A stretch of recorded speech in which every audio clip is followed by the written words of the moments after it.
प्रिय विद्यार्थियों, राजनीति विज्ञान की कक्षा में आप सभी का स्वागत है। आज के इस वीडियो लेक्चर में हम एक बहुत ही महत्वपूर्ण, रोचक एवं प्रासंगिक विषय का अध्ययन करेंगे। आज के अध्ययन का विषय है स्वतंत्रता का मार्क्सवादी सिद्धांत। स्वतंत्रता के विषय कार्ल मार्क्स के क्या विचार है, स्वतंत्रता का मार्क्सवादी सिद्धांत क्या है, स्वतंत्रता के मार्क्सवादी सिद्धांत की क्या विशेषताएं हैं, क्या लक्षण हैं, स्वतंत्रता के मार्क्सवादी सिद्धांत की आलोचनाएं क्या हैं। तो सबसे पहले स्वतंत्रता के मार्क्सवादी सिद्धांत का अर्थ जानेंगे हम कि कार्ल मार्क्स ने स्वतंत्रता के बारे में अपने विचार कैसे प्रकट किए। कार्ल मार्क्स ने वास्तव में स्वतंत्रता को सर्वहारा वर्ग से जोड़ा है, श्रमिकों से, किसानों से, निर्धनों से जोड़ा है। कार्ल मार्क्स का मानना है कि ये पूंजीवाद के विरुद्ध है। पूंजीवाद से व्यक्तिगत स्वतंत्रता नष्ट होती है। पूंजीवाद से श्रमिकों का, किसानों का, निर्धनों का अर्थात सर्वहारा वर्ग का, बुर्जुआ वर्ग जिसमें पूंजीपति, उद्योगपति और अमीर व्यक्ति, उनके द्वारा शोषण किया जाता है। कार्ल मार्क्स का मानना है कि पूंजीवाद के द्वारा एक प्रकार से मजदूरों की, किसानों की, श्रमिकों की, सर्वहारा वर्ग की आर्थिक स्वतंत्रता नष्ट हो जाती है और वो पूंजीपतियों, जमींदारों, उद्योगपतियों और अमीर व्यक्तियों के आर्थिक रूप से दास बन जाती हैं। इसी को स्वतंत्रता का मार्क्सवादी सिद्धांत कहा गया है। स्वतंत्रता के मार्क्सवादी सिद्धांत की बहुत सारी विशेषताएं हैं। स्वतंत्रता के मार्क्सवादी सिद्धांत की पहली विशेषता है पूंजीवाद में सर्वहारा वर्ग की स्वतंत्रता नहीं। कार्ल मार्क्स मानते हैं कि पूंजीवाद में सर्वहारा वर्ग को वास्तविक स्वतंत्रता प्राप्त नहीं होती, उनको नाममात्र की स्वतंत्रता प्राप्त होती है। वो दिन रात अपनी आजीविका के लिए मजदूरी करते हैं, मेहनत करते हैं, और बुर्जुआ वर्ग अपनी व्यक्तिगत संपत्ति में वृद्धि करके सर्वहारा वर्ग की आर्थिक स्वतंत्रता को नष्ट करता है, क्योंकि बुर्जुआ वर्ग के पास संपत्ति और बढ़ती चली जाती है। व्यक्तिगत संपत्ति के अधिकार से समाज में आर्थिक अंतर बढ़ता है। कार्ल मार्क्स का मानना है कि अगर व्यक्तिगत संपत्ति का अधिकार दिया गया तो उससे अमीर व्यक्ति अमीर हो जाएगा, गरीब व्यक्ति और ज़्यादा गरीब हो जाएगा, और इससे अमीर और गरीब के बीच, श्रमिक और उन उद्योगपति के बीच अंतर बढ़ जाता है। श्रमिक और किसान अपनी आवश्यकताओं की पूर्ति के लिए उद्योगपति और जमींदारों के दास बनकर रह जाते हैं। कार्ल मार्क्स का यही मानना है कि पूंजीवाद में श्रमिक दिन रात अपने परिवार के भरण पोषण के लिए मशीन की तरह कार्य करता है, चाहे वो श्रमिक हो या किसान हो, छोटे दुकानदार हो, जिनकी आजीविका एक दिन तक सीमित है, जो दिन में कार्य करते हैं और रात को अपना पेट भर लेते हैं। किसी भी देश के अंदर ऐसे व्यक्ति जो है वो पूरी तरह बुर्जुआ वर्ग पर निर्भर है, पूंजीपतियों पर, उद्योगपतियों पर निर्भर रहते हैं। और ऐसे व्यक्तियों का जीवन जो है वो केवल अपने और अपने परिवार के भरण पोषण के लिए व्यतीत हो जाता है। श्रमिकों को वास्तविक स्वतंत्रता का अनुभव नहीं होता। क्यों नहीं होता? क्योंकि श्रमिकों के पास न तो समय होता, न धन होता है, और उनका पूरा समय, पूरा धन अपने परिवार के, अपने खुद के भरण पोषण में लग जाता है। श्रमिकों को कला के बारे में, साहित्य के बारे में, संगीत के बारे में, व्यायाम के बारे में, खेलों के बारे में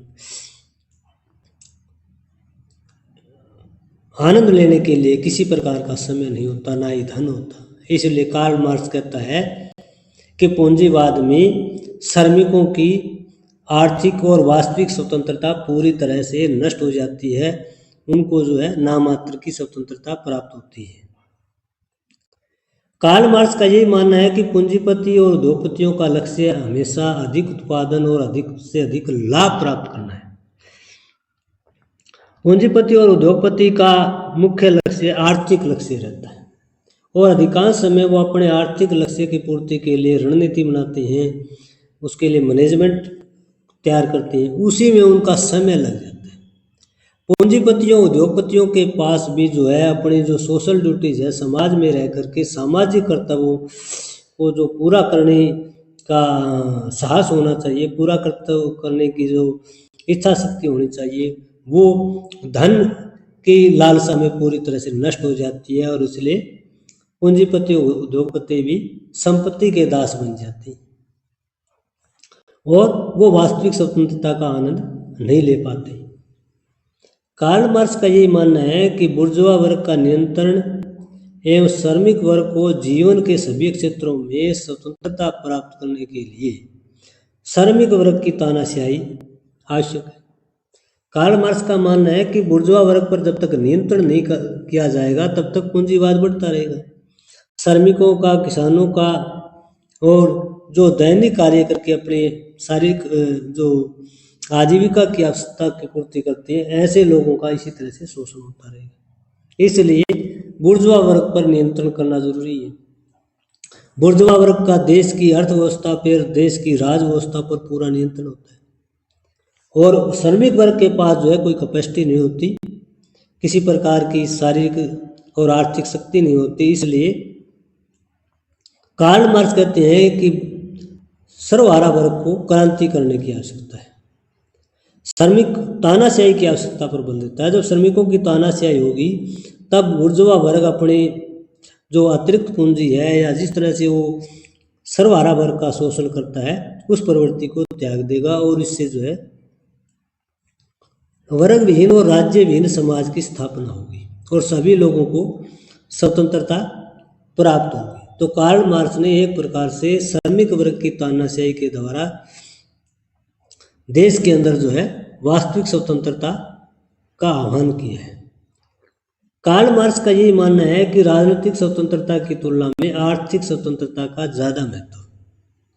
कार्ल मार्क्स कहते हैं कि मताधिकार से, संगठन बनाने से, सभा समुदाय बनाने से, सरकार के निर्णयों की आलोचना करने से वास्तविक स्वतंत्रता का श्रमिक, किसान और निर्धन लोग आनंद नहीं उठा सकते। जिन लोगों के पास अपना मकान नहीं है, आजीविका के साधन निश्चित नहीं है, जिन लोगों को दैनिक मजदूरी कर करके अपना पेट भरना पड़ता है, रोटी कपड़ा और मकान की समस्याएं जो है 24 घंटे रहती है, ऐसे लोग आर्थिक स्वतंत्रता का उपभोग नहीं कर सकते। इसलिए कार्ल मार्क्स कहता है कि राजनीतिक स्वतंत्रता की तुलना में आर्थिक स्वतंत्रता, आर्थिक विकास, आर्थिक समृद्धि ज़्यादा महत्वपूर्ण है, क्योंकि मनुष्य जीवन की जो दैनिक आवश्यकताएं हैं वो अर्थव्यवस्था से पूरी होती है, आर्थिक संसाधनों से पूरी होती है। जब तक आर्थिक संसाधन नहीं है, राजनीतिक स्वतंत्रता का, व्यक्तिगत स्वतंत्रता का, ऐसे श्रमिकों के लिए, किसानों के लिए और दुकानदारों के लिए, जो दैनिक वेतन भोगी लोग हैं, उनके लिए कोई मायने नहीं रखता। कार्ल मार्क्स का ये मानना है कि व्यक्तिगत संपत्ति के अधिकार पर नियंत्रण होना चाहिए। अगर प्रत्येक व्यक्ति को व्यक्तिगत संपत्ति का अधिकार मिल गया तो इससे प्रतिस्पर्धा हो जाएगी। इससे पूंजीपति श्रमिकों और निर्धनों की आर्थिक निर्भरता का शोषण करेंगे। जितनी ज़्यादा किसी व्यक्ति के पास व्यक्तिगत संपत्ति होगी वो उस संपत्ति के बल पर और ज़्यादा दूसरे लोगों का शोषण करेगा। व्यक्तिगत संपत्ति जो है व्यक्ति को असीमित संपत्ति के लिए प्रेरित करता है और इससे श्रमिक वर्ग पूंजीपति और उद्योगपति का सेवक बन जाता है। व्यक्तिगत संपत्ति और इस प्रकार से अगर हम देखें तो श्रमिकों का व्यक्तिगत जीवन जो है पूंजीपति के अधीन हो जाता है, क्योंकि पूंजीपति के पास, उद्योगपति के पास प्रचुर मात्रा में, अतिरिक्त मात्रा में संपत्ति होती है और वो संपत्ति का प्रयोग जो है मजदूरों का, श्रमिकों का और ज़्यादा शोषण करने के लिए उपयोग करता है।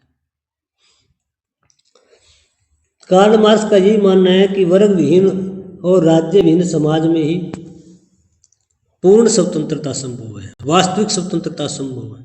जब तक समाज में वर्ग रहेंगे, राज्य रहेगा, तब तक स्वतंत्रता संभव नहीं है। स्वतंत्रता की वास्तविकता जो है सुनिश्चित नहीं की जा सकती। जहाँ पर अमीर गरीब है, स्वामी दास है, जमींदार किसान है, उद्योगपति श्रमिक का वर्ग है, तब तक आर्थिक स्वतंत्रता संभव नहीं।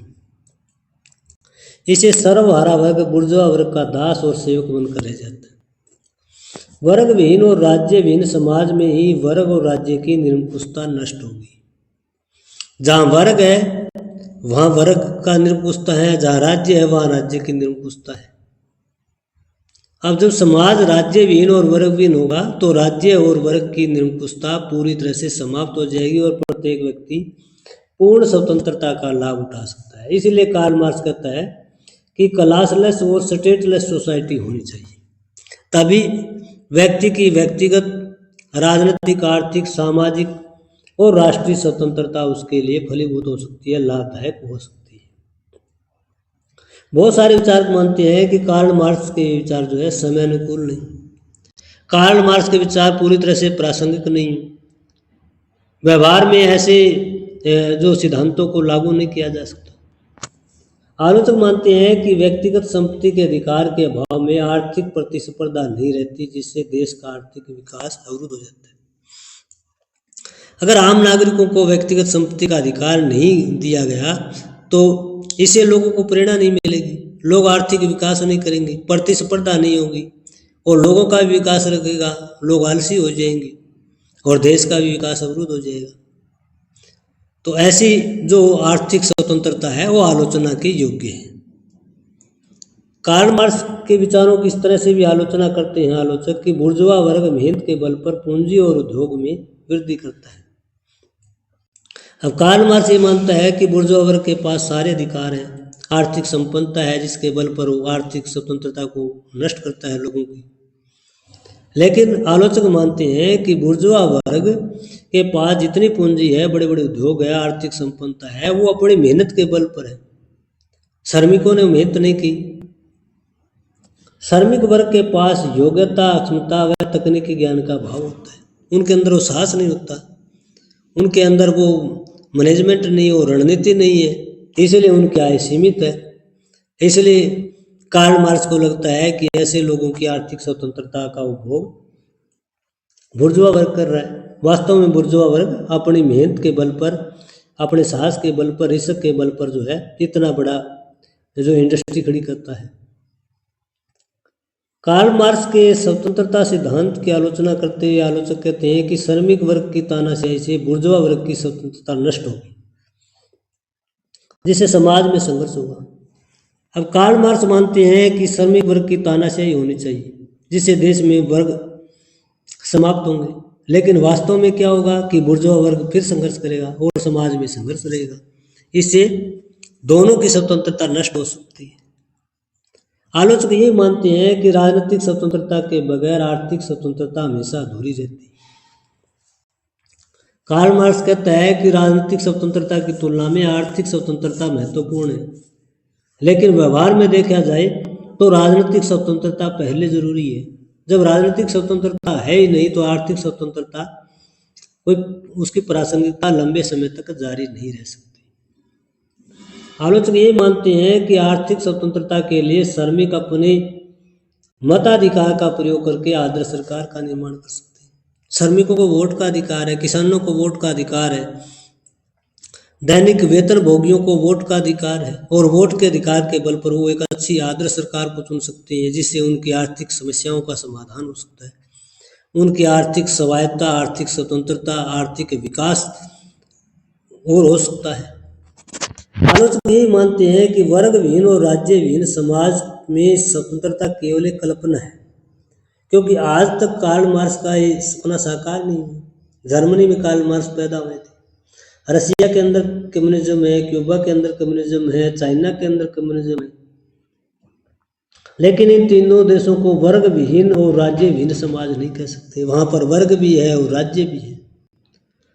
तो कार्ल मार्क्स की कल्पना आज तक साकार नहीं हुई है कि दुनिया में राज्य रूपी संस्था समाप्त होगी, वर्ग जो है समाप्त हो जाएंगे और एक साम्यवादी समाज बन जाएगा। साम्यवादी समाज का विचार एक कोरी कल्पना है जो कार्ल मार्क्स के इतने वर्षों के बाद भी आज तक किसी देश में साकार नहीं। तो कार्ल मार्क्स का स्वतंत्रता संबंधी सिद्धांत का अर्थ क्या है, इसकी विशेषताएं क्या है, इसकी लक्षण क्या है, इसकी पहचान क्या है, इसमें कमियां क्या है, दोष क्या है, आलोचकों ने किस प्रकार इस सिद्धांत की आलोचना की है, उससे संबंधित आज का ये वीडियो लेक्चर आपको कैसे लगा कमेंट करके ज़रूर बताइए। धन्यवाद।